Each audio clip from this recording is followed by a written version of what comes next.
ஓம்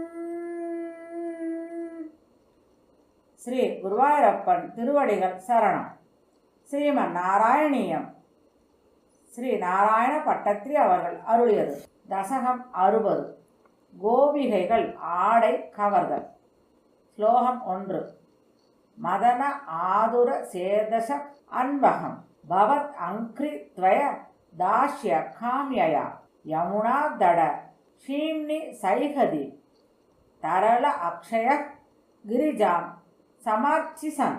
பொருள்: கிருஷ்ணா, குருவாயூரப்பா, உன்னால் நிலையற்று மருண்ட பார்வை பார்க்கின்ற கோபிகைகள் உன்மீது கொண்ட காமத்தால் மனம் சஞ்சலம் அடைந்தனர். உன்னுடைய பாதங்களில் சரணம் என்று புக விரும்பினார்கள். அதற்காக யமுனை நதிக்கரையில் அவர்கள்